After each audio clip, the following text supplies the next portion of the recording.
Football Podcast, Episode 5. Welcome in. We are in New Jersey today where Eli Manning presumably still is. He has just got benched within the last hour for Daniel Jones, which makes sense. I am at the home of my pal Raymond Rotella, who is my second guest on the podcast. Nice enough to invite me into his kitchen. All right, let's talk Eli first. Kicking around, we just went to a diner. We're a lot fatter than we were 2 hours ago. The people are kicking around the idea of trading for Eli. I don't see any reason. Who benefits from trading for Eli Manning right now? He's already in the best situation possible. How are you, by the way? Good. I'm great. Thanks for having me. I'm great. Thanks for coming and enjoying last night's festivities with me. Yeah, sorry for ripping on your Browns so much on the podcast. We'll get to them.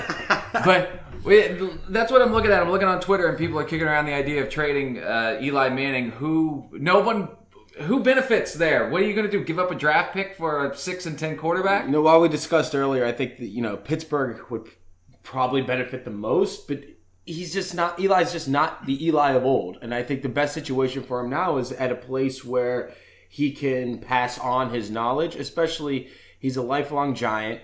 It's time to pass that torch, it seems like, and I just think that that's the best situation for him now. I mean, he's been done for 5 years. Yeah, he's been done for a while. That's what we said, like, if he wanted to preserve... Because he could add such a great legacy if he were the only guy to beat Brady in the Super Bowl and do it twice, but now our boy Nick Foles has done that. But I don't think Eli's going to want to go anywhere. Someone just brought up the point. He's got 4 children that are elementary age and under, living in New Jersey. I don't know. We'll see. I don't know why he would want to go anywhere. That's the problem. It's not like he's a guy like Nick Foles or even Joe freaking Flacco, who sucks. Yeah. But he still had a market out there. I mean, Eli, if you look at him, he looks like a 90-year-old man playing football. He's just done. He's washed up. He still has a lot of knowledge in there, which is why I think him mentoring Daniel Jones is as good as it is going to get. Now, does he want to do that?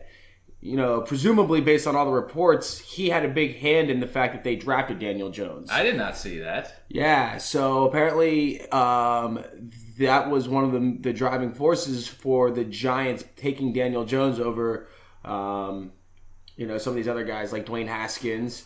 He was the Manning's favorite. He went to all the Manning's camps, and they were real high on him, so he kind of helped that Giants front office and Gettleman make this selection. And if you're gonna cement that legacy and pass that legacy on, and that's you play a role in that pick, I think you owe it to the franchise to stay there and kind of mentor him. I just wonder if we're at the point where Eli can't take a hint. You know what I mean?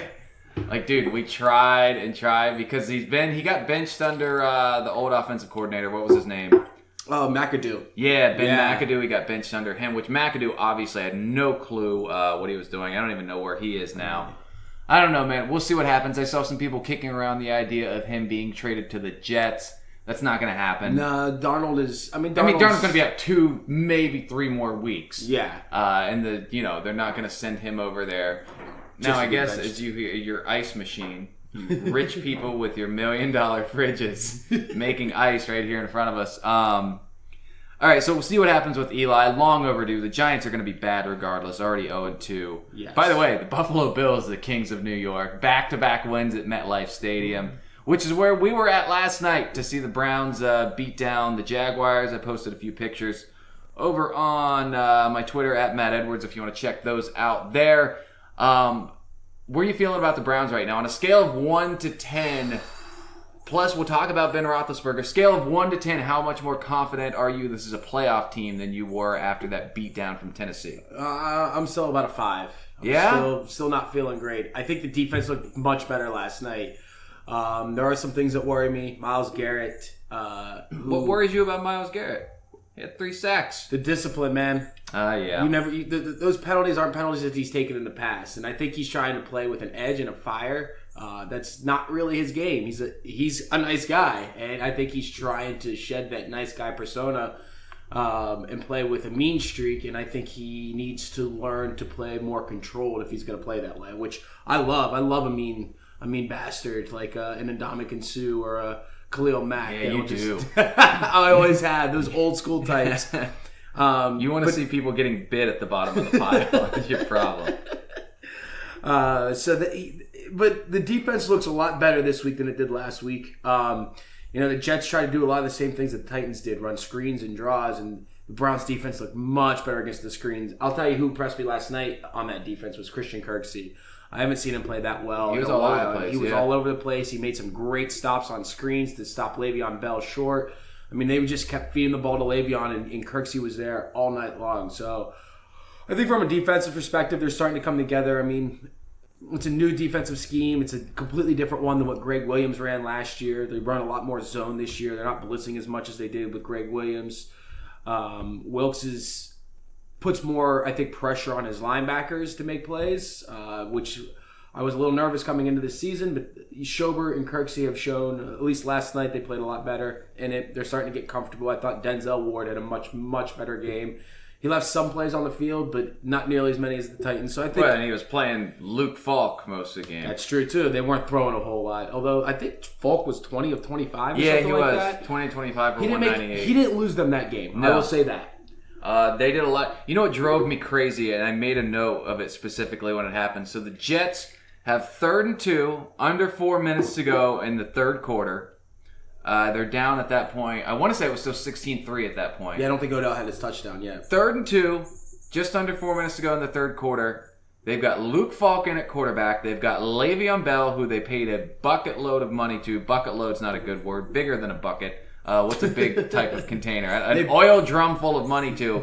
And they go shotgun twice and throw from the shotgun on with the 3rd third and 2 string and 4th quarterback, too. I was so mad at that point because I was kind of, I kind of wanted to see the Jets maybe do well this year. I thought they would, and maybe they still will with Darnold.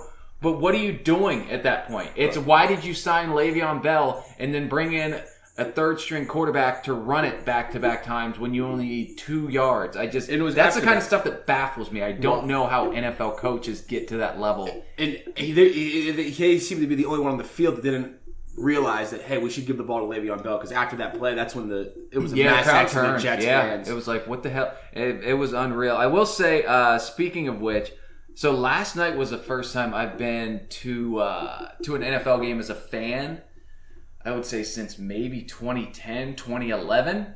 It was very nice. It's cool. It was not...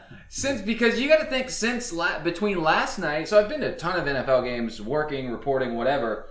Last night was the first time since Instagram and really even Twitter have been, and that sounds like forever ago, but it's true. That was the first time I've been to an NFL game as a fan and sat in the stands since those things became popular.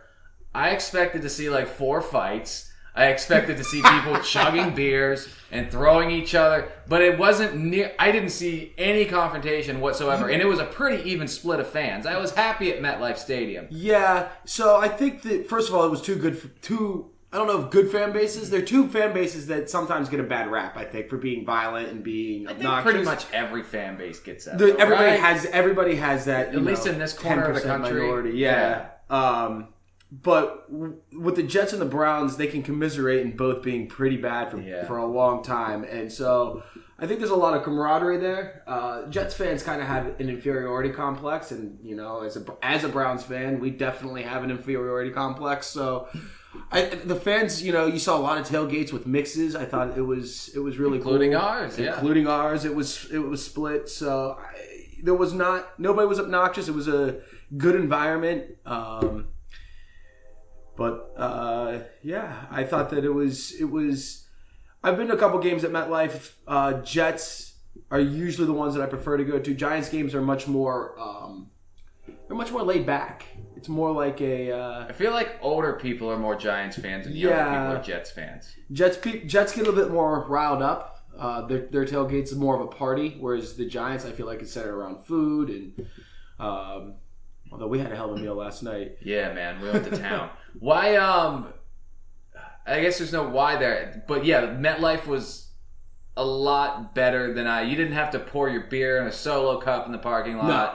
They were cool, and it was a good atmosphere inside. And you're right, Jets fans they realize, especially with Darnold being out, they've ate it so much since Rex Ryan left. Rex Ryan, by the way, totally underappreciated across the nation as a head coach. He did more with that franchise than anyone has in a long time. 2 AFC Championship appearances with Mark Sanchez as their quarterback. And then went to Buffalo and was only there, 2 or 3 years? But he went 8-8 when no one else had done that in 12 years there. And obviously Sean McDermott looks like the guy there now. But this idea that Rex Ryan was never a good coach drives me insane. Anyways, AFC North, you think 9-7 wins it? I do. We were talking about this last night, and especially after seeing Cleveland's offense, which is what really scares me. The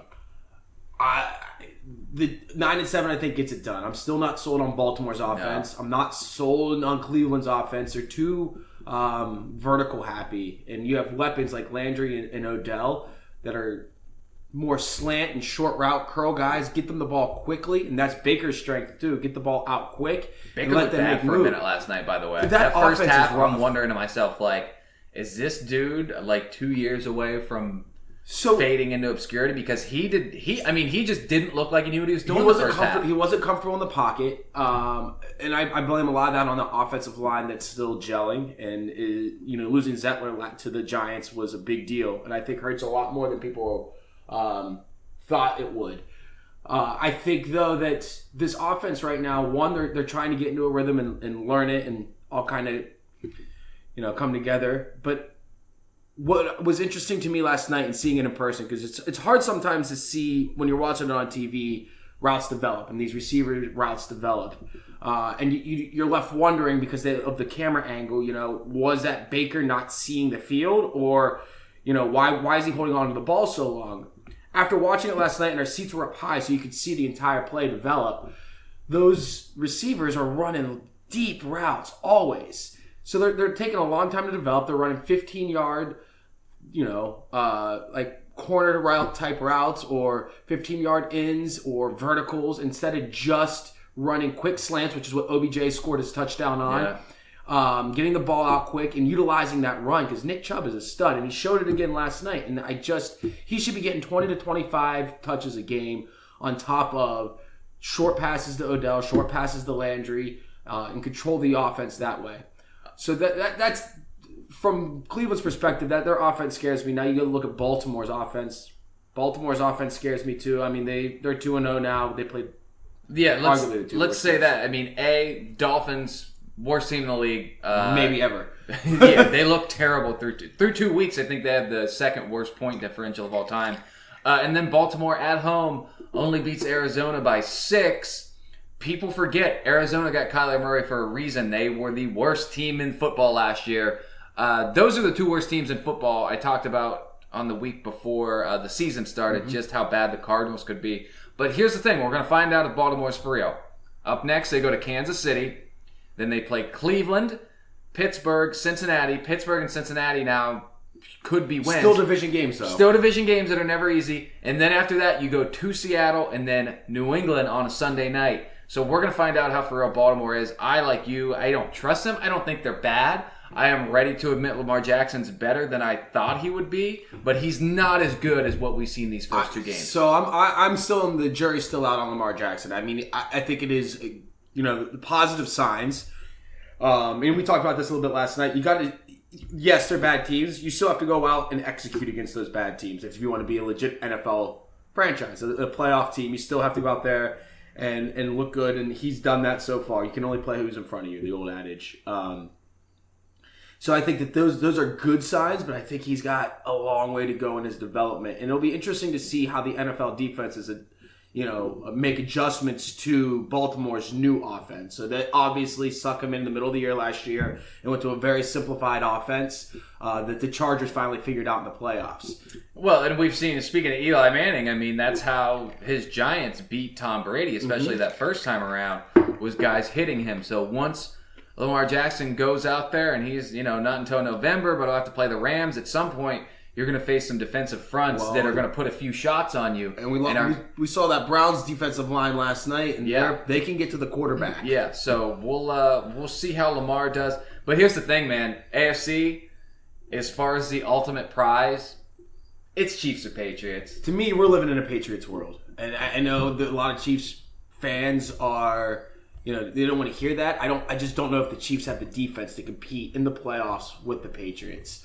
And you saw it last year. That Patriots defense, again, is underrated. And I think it's been underrated in Belichick's entire I mean, it's the no-name reign defense, there. really, right? Always has been. The first time around, they had Brewski and those guys, and I'm sure I could rattle off a few more, but there's... Willie McGinnis was there, and then before he came to Cleveland, I mean, they've had guys, but I mean, maybe Stephon Gilmore's the guy you think about right now.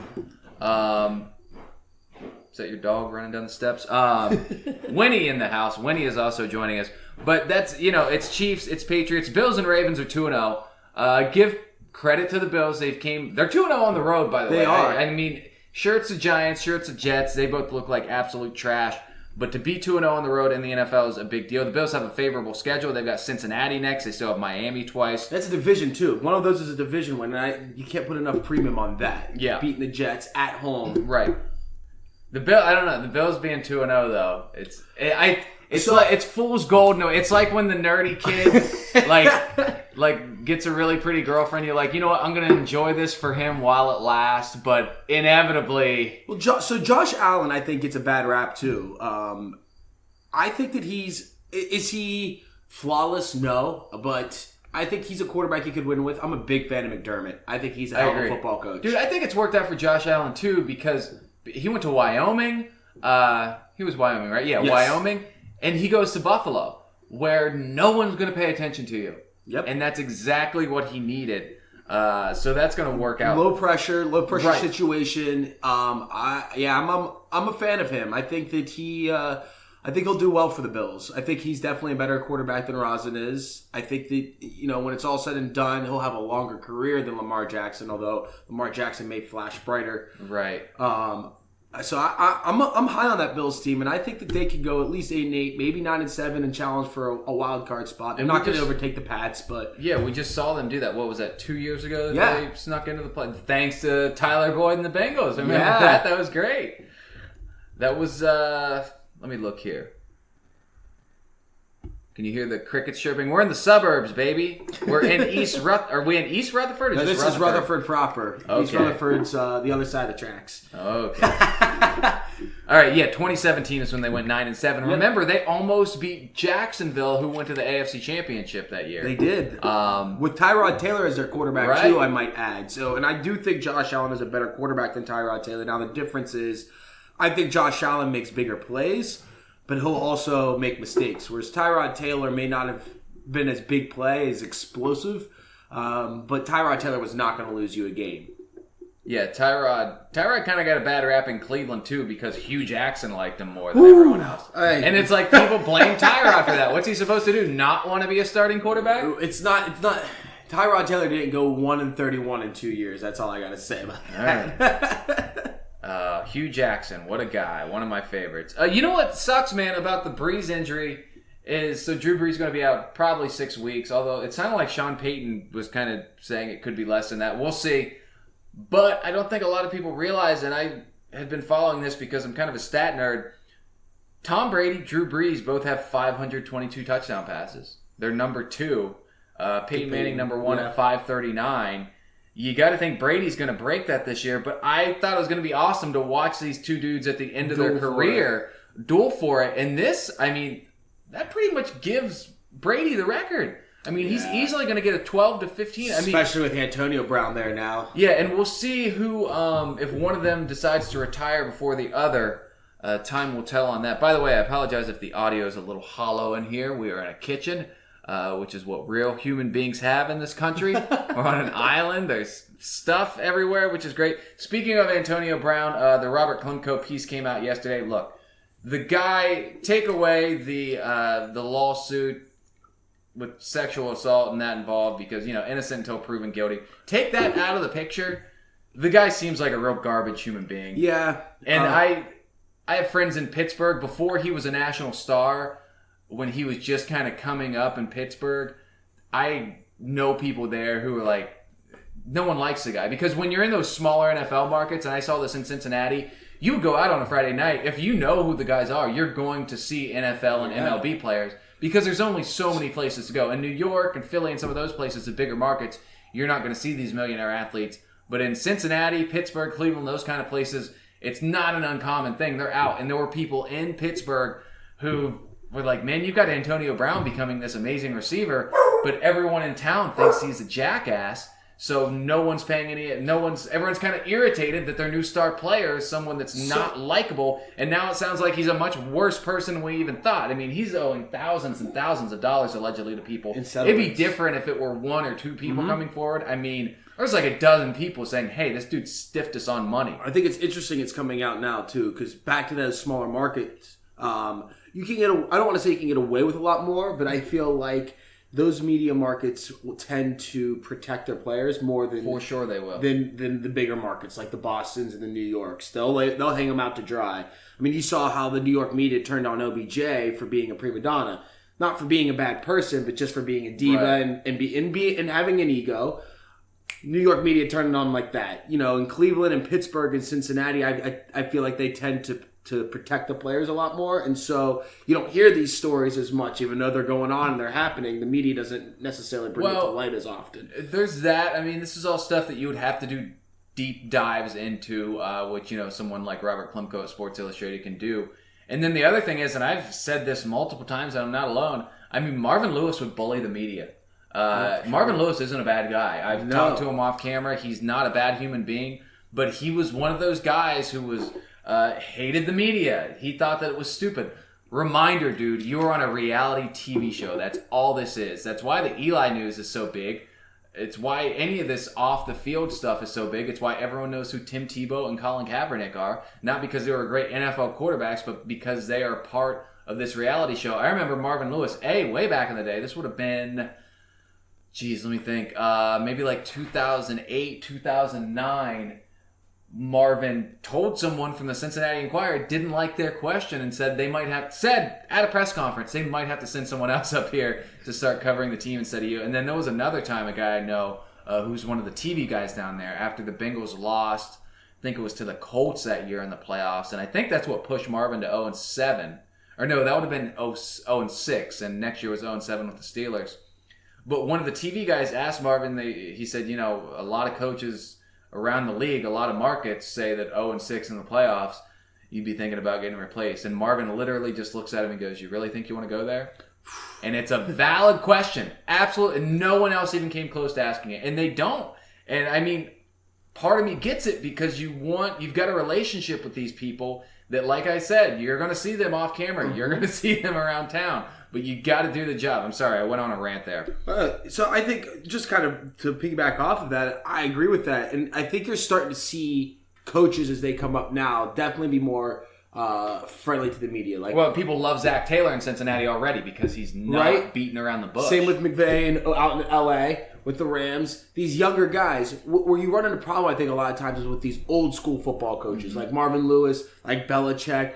They don't want to do this reality series. The NFL is changing, and it's different than it was even 15 years ago, 10 years ago. And social media and the internet is definitely changing that. And they just want to play. They just want football. And that's all they care about. But if you want to do that, go coach high school football, college even. You know, outside of like the major universities, you can go do what Lovie Smith is doing in Illinois. Yeah. How often do you hear about Lovie Smith in Illinois? And by God, how terrible! Who'd they lose to? Central? Yeah, Michigan. It was Eastern Michigan, right? One of the directional Michigan schools by 3 points. Dude, that's what I said. That's a guy who took Rex Grossman and the Bears to a Super Bowl, and now he can't beat a directional school from Michigan. Well, he has a lot of work to do. Illinois fell a long way, but if they give him time, I think that he can at least make him an average Big Ten school. I guess so. But yeah, it is interesting to watch how the media, and I say, you know, look, I know a ton of people who cover the NFL. They're all good people. They're all doing, for the most part, really good jobs. But it is difficult to be in those situations, especially Winnie taking a drink. You can probably hear it. She's a good dog. Leave her alone. I woke up with her at my feet this morning, by the way. She and I are good friends now. Yeah, she loves to cuddle. But you're going to see those. Some of them, you know, you co-host, maybe you do a radio show. Kind of Ben Roethlisberger had that show in Pittsburgh, and I know there are people who cover the team who are then doing those cupcake interviews with them. So it's tough, and especially with everyone consolidating in the media, so you might have one person from your outlet that's doing everything for the team, as to where 20 years ago, you had the guy who could come in and ask the hard questions, as well as the person who wanted to do the X's and O's stuff. But yeah, Antonio Brown, to get back to the main point, look, man, and we were talking about this a little bit ago with a different coach, but the Patriot way, all that is win at all costs. Yep. Enough with the, well, this is a Patriot way, and you're going to... Yeah, if you do something off the field that's stupid and you suck, you're going to get cut. And there's been situations over the years where Bill Belichick doesn't put up with this or that. Yeah, if you're an average player... Well, look at Josh Gordon. How many chances has he been given? And Well, I'll say this about Josh Gordon, though. Someone else in New England who got busted for coke allegedly. Was that Patrick Chung? Yes. Both those situations, and we'll see what happens with Patrick Chung. But there's no victims there, right? That's like Josh Gordon. Also true. Josh Gordon, is he a bonehead? Yes. Victimless Is he crimes. hurting really anyone other than himself by No. getting high all the time? No. As to where if this Antonio Brown stuff is true, I mean, he's done some real financial damage and again, just looking away from the sexual assault allegations because that's still so new. But if any of that stuff's true, I mean, it just sounds like he treats people like trash. And outside of his personal life, though, he is tailor-made for the Patriots. Because the Patriot way, like you said, is all about winning at all costs, but it's also about being disciplined. And Antonio Brown does a lot of things. Maybe off the field he's undisciplined, but on the field, that man's workout regimen, that man getting in shape, staying in shape, that's his top priority. And running routes and practicing. And I mean, you got glimpses of it on Hard Knocks as he was trying to come back from this, injury on a team that he obviously didn't want to be with, but he was still out there every morning running routes. And I just think that he trains hard, and that's what Belichick wants. He wants somebody that trains hard, is going to work hard, and learn these offenses and not make mental mistakes. The Patriots never beat themselves. Under Belichick, they've never beat themselves. You have to outplay the Patriots. I did think, to an extent, but Antonio Brown got that credit there for a few years for being the top receiver in the league. I'll still argue, like a lot of guys have been, he was somewhat a product of the system. So we'll see if that remains in New England. Because again, you get a guy like Brady or Breeze, Rodgers, and we saw it with Peyton Manning, who made a ton of millionaires out of no-name receivers who would then leave, and they'd be like, oh, this guy caught 80 passes in Indianapolis. Yeah, that's because Peyton Manning was putting him exactly where he needed to be. I was really looking forward to seeing in Oakland if he would fade, because I do think part of that was systematic. We'll see. Oakland's got a decent quarterback, though. Carr. Yeah, Derek Carr's better than people. I was kind of interested to see him out in Oakland as well for that, because I think they've got a decent team out there too. I don't think they're as bad as they were last year. I think they're going to be an improved team. I think that AFC West is pretty solid, to be honest. Yeah, I mean, the Chargers lose to Detroit. I mean, the Chargers, and I went over this before the season, they're a team that I can never trust. It seems like every time we're ready to give them credit and be like, hey, I think these guys are finally going to make that run with Phillip Rivers, it doesn't happen. They're not a team I trust. I mean, look, as we said, we talk about all this, but the AFC West is Chiefs. The Chiefs are going to win that division. I don't think I'm sure Vegas has the odds way against... You guys know what I mean. I'm hungover, all right? You know what we did yesterday at MetLife Stadium? We got there at 4 o'clock and started drinking Pabst Blue Ribbon. Did Raymond want to get a light beer with 3.2% alcohol? No. Oh, with the cheap 20. You wanted to get jet fuel to pump into our veins. Well, no, the jet fuel came with the moonshine. Oh, yeah. Is that legal here? Are we doing illegal activities on the podcast? Is that what we're about? Listen, speaking of moonshine... NFL kickers, they can play hungover. They don't have to do that much. I think Justin Tucker should demand massive money. If you look at how bad field goal kickers are... I was going to say, the trend in the league right now, Chicago would definitely pay him massive amounts of money after what happened last year. I mean, in Minnesota, too. I mean, Minnesota can't figure it out at kicker. Him, Jake Elliott, guys like that, it's amazing to me they don't demand big money. You know what I do want to do? I want to go back to Ben Roethlisberger for a second. He did indicate that he's not going to retire. He's going to be 38 in March. Coming off of major elbow surgery on his throwing arm. And that's not a good Pittsburgh team anymore. No. That's not the same team. James Conner's a great story, and he's a solid running back. He's not Le'Veon Bell. No. And no Juju one is. Smith-Schuster is a good receiver. He seems like a good guy, but he's not Antonio Brown. This isn't even back to when Roethlisberger was young and they had who was a running back? Well, obviously they had Bettis for their first Super Bowl, but the second Super Bowl victory was I can picture his number 20. Sorry, I'm playing with your dog. Wait, who is it you're thinking The of? running back, Willie. Was it? Willie Parker. Willie Parker. Yeah. So, those were some good offenses. I don't think this offense is as good. And this defense for Pittsburgh has really gone downhill the last 5 or 6 years, in my opinion. Yeah, for sure they have. It was interesting. I thought maybe if Roethlisberger did decide to retire, maybe Mike Tomlin would go too. And they would start with a clean slate there. It seems like that could be a good... Yeah, it would be a good excuse for them to kind of start over. Because I think Tomlin's a good coach. He kind of... NFL. Yeah, I mean... He just wears thin after a while. I am a firm believer. The Bengals stuck with Marvin too long. Really, outside of Belichick, you kind of need... For most teams, you need that turnover like every 8 to 10 years. And I know the Steelers... love saying, oh, we've only ever had 3 coaches in our history. Guess what? The 70s were great for a lot of activities that no longer exist. Correct. Including doing the same thing over and over again. Well, you look at what the Eagles did. They were very successful under Reed. The NFC Championships. They went to 4 straight NFC Championships. Reed took them to the Super Bowl. They rebuilt. He goes out to Kansas City. Still very successful out there. Then, they come in. Doug Peterson comes in and wins a Super Bowl. So... I think everybody wins in that situation. Your message just gets stale in a professional locker room after a while. Right.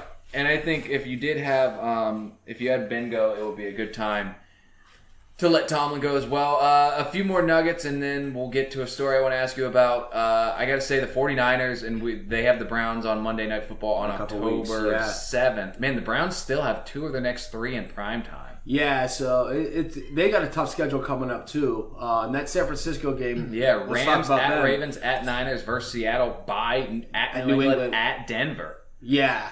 And Denver's never an easy place to go. It gets a little easier after that, but if you got Miami and Arizona in there, if Cleveland can get 3, get to that bye week with 3 wins, I think it'll be a successful start to the season. But San Francisco, I think.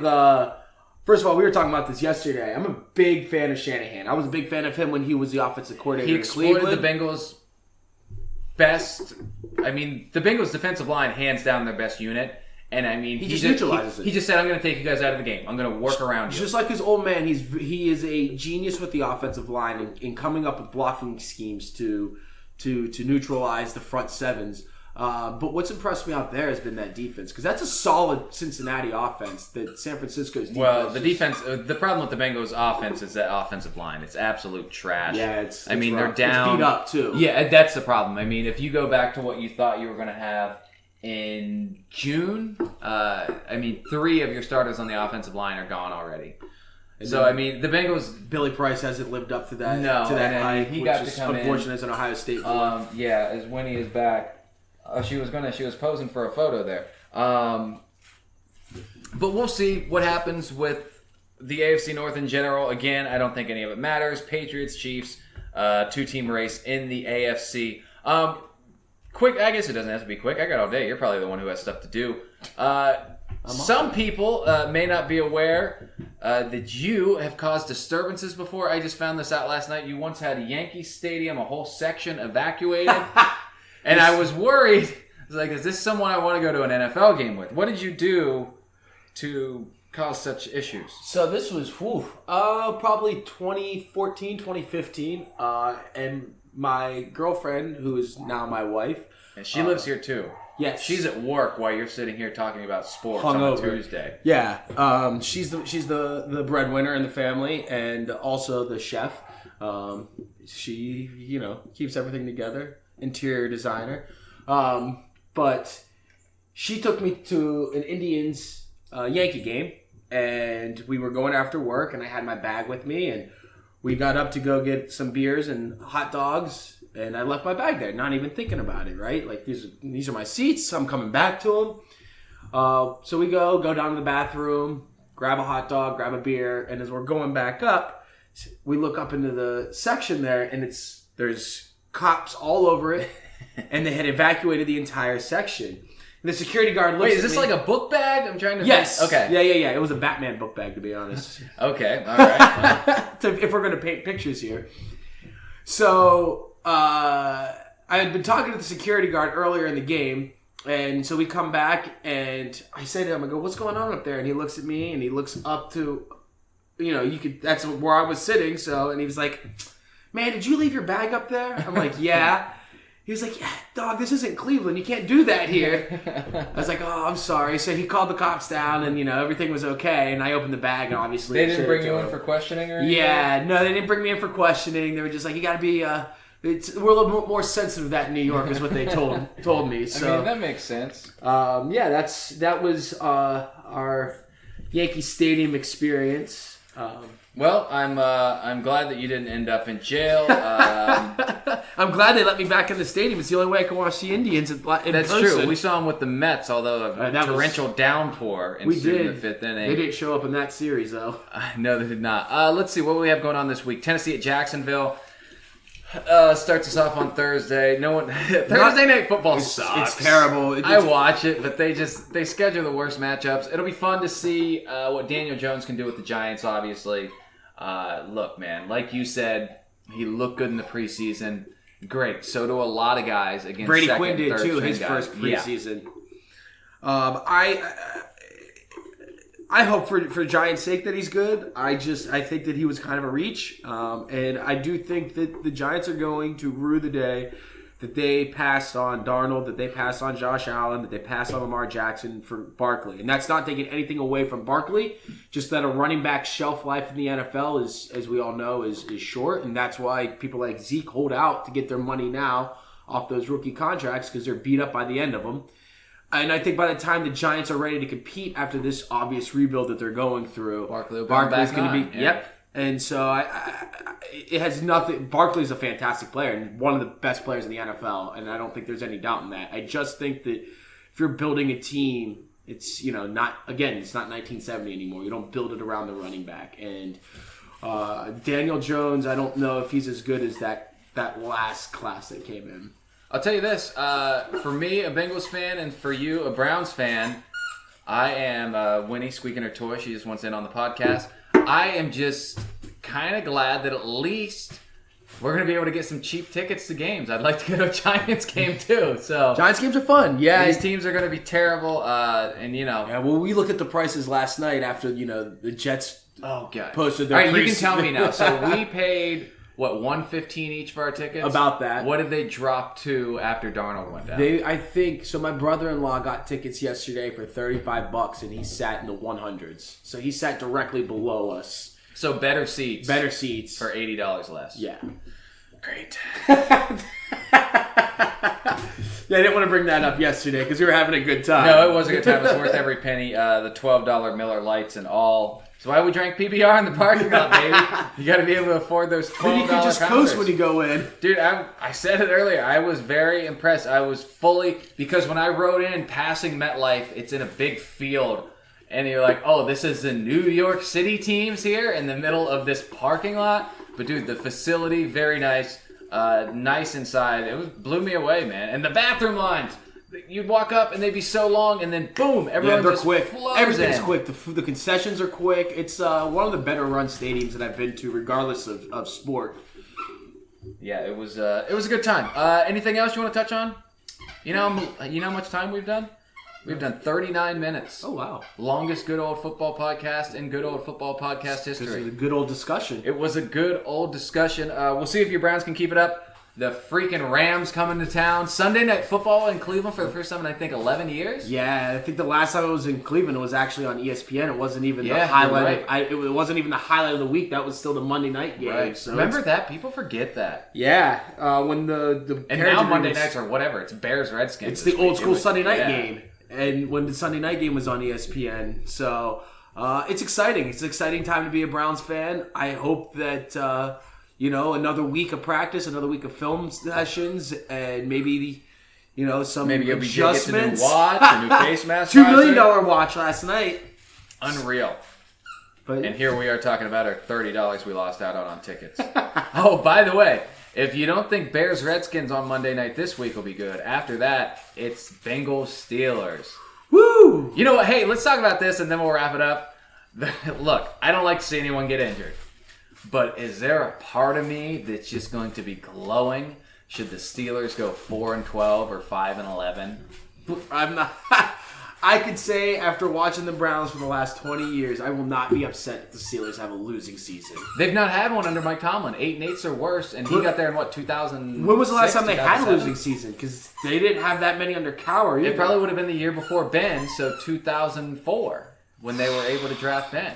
I guess I can look it up real quick. And I think that they were drafted 12, so they were probably around 7-9 that year, 6-10 maybe. Yeah, I think they were 6-10 that year. But yeah, I mean, look, I am not going to feel bad.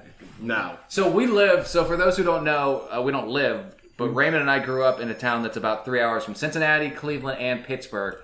So you get a decent mix of fans.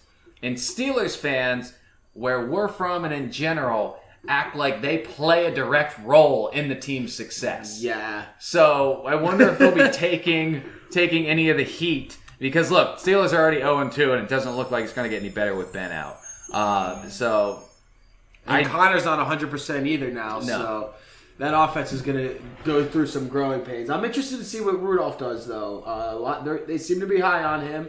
I wouldn't mind, though, if Pittsburgh has to wander the quarterback desert for the next 20 years like the Browns did the last 20 years. And the Bengals did before A.J. Green and my dad talked about that. By the way, it's a trash truck outside. Why do trash trucks never have their brakes oiled? I don't know, but these ones are real fancy. There's not guys on the back anymore. This sumbitch has an arm that reaches out and just dumps it back in. Okay, well, maybe use that arm to get some grease on those brakes. Good God. But yeah, the Steelers since 2000 have had one losing season. In 2003, they went 6-10. Now they've had a few 8-8 seasons. 2012, 2013, they went 8-8 both times.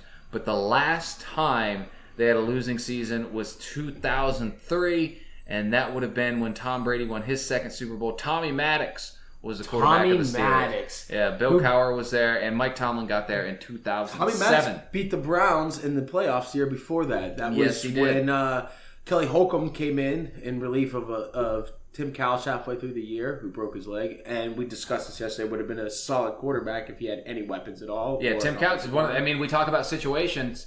If Tim Couch goes to I guess they were essentially a franchise. They were an expansion team at that time, and hopefully teams. We saw that with David Carr too in the Texans. I mean, David Carr, and look, I'm not saying either of them would have been Hall of Famers, but could they have been worthy top 15 guys? Mm-hmm. Sure, but and it goes back to what I was saying about the stinking Jets passing from shotgun back-to-back plays, 3rd and 2, 4th and 2. It amazes me sometimes how people in the NFL, a billion-dollar industry over 10 times, make these boneheaded decisions. That's just not putting your players in a position to succeed. Exactly. And Roethlisberger's kind of the opposite of that. He's a guy who, because people always say the Browns could have drafted him. They passed over him. They for Kellen Winslow. Yeah, Actually, they traded up for Kellen Winslow. They traded up one slot with the Detroit Lions for Kellen Winslow. And there's so many people who will say, "Oh, the Browns could have had Roethlisberger." The Browns would have ruined Roethlisberger. Roethlisberger sucked his first 3-4 years. Even though he won that Super Bowl, but that was behind a great offensive line and a good running game. He had the best running game. He had an all-time defense. Forget a number one defense, an all-time NFL defense. One of the top 5 this century. He just didn't make mistakes. He was in a position to succeed. He'd have to lead that team. Set him up to succeed. Hines Ward was the leader of that team. Was the undisputed leader of that team. Yeah. He was in a good position. Don't get me started on Hines Ward. All right. Anything else you want to hit on? Browns' record this year is. I'm going to go 9-7. Okay. I'm going to give them their first winning season in 10 years. And the Rams win by how many Sunday night? I think the Rams will win by 6. 6. Rams win. All right, that's fair. I can deal with that. It'll be a lot of fun, which is something I say too much on this podcast. Thanks for hanging out. Thanks for letting me crash on your couch last night. It was a good time. We will be back next week. Thanks for tuning in to the Good Old Football Podcast.